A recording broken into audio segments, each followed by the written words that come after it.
Let me take you back to a simpler time. When masks were still fun.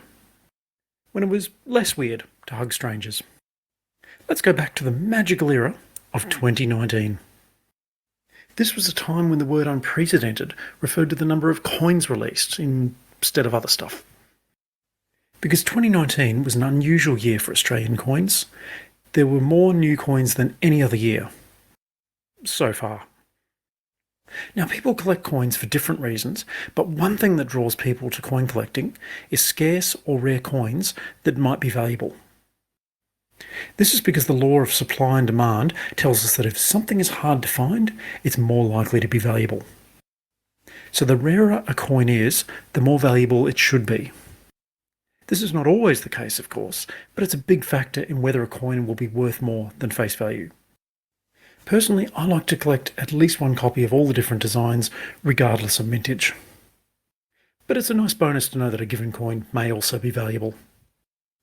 So how do you know whether a coin is scarce? Step 1, you need to know the mintage for each coin. In other words, how many copies of that coin were produced. In step 2, you need to know how that mintage compares to similar coins in other years. How do you find out these mintages? Thankfully, the Royal Australian Mint makes that easy for us. Each year, they publish an annual report that tells us how many coins they put into circulation. They also update their website with some of these numbers. Until these official numbers get released, we can only guess at which coins are genuinely scarce.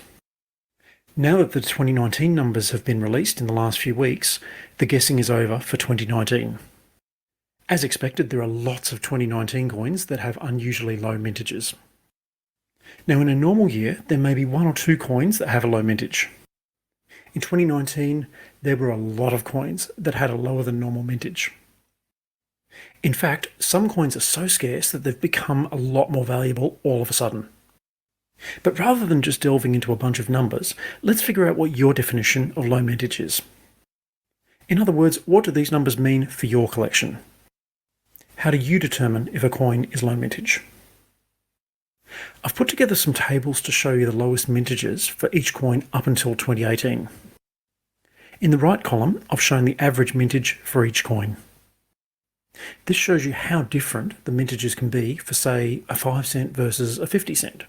This table is just for the coins with standard designs.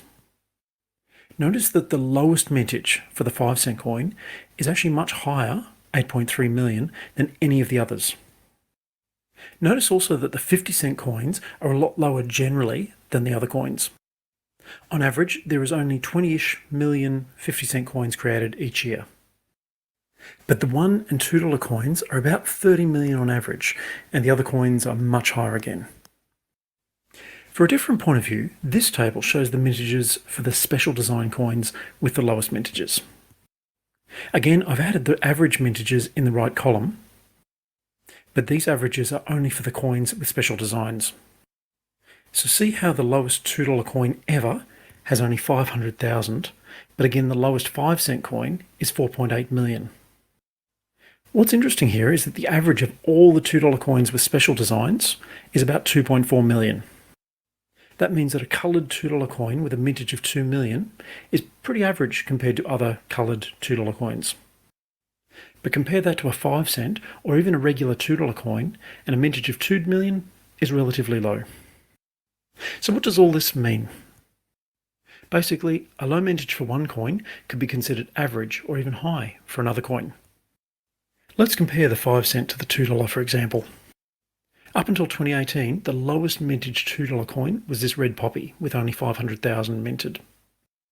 Whereas the lowest ever mintage for any 5 cent coin was the 2016 changeover coin with almost 5 million minted. While there are lots of $2 coins with mintages around the 2 million mark, 5 million is really scarce for a 5 cent. So low mintage means something different for each coin. So when we look at the various mintages for 2019 coins, we'll ask a couple of questions. What's the coin's mintage? How does this compare to similar coins? And if this is not the lowest ever mintage for that type of coin, how many other coins have a lower mintage? In other words, if this is not the scarcest, how scarce is it?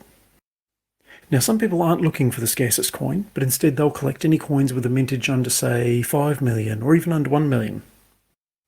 So my question to you is, how do you like to define low mintage for your collection? Do you have a number in mind? i.e., do you collect only coins with a mintage under 5 million or 2 million? Do you only want the coins with the lowest mintage? Or are mintages irrelevant for you when you're collecting? There's no right or wrong answer, but it will help when we look at the mintages for 2019 in the next video. In that next video, we'll start with the standard design coins from 2019, comparing them to previous years. Then after that, we'll look at all the special designs from 2019 to see how they compare. Until then, happy hunting.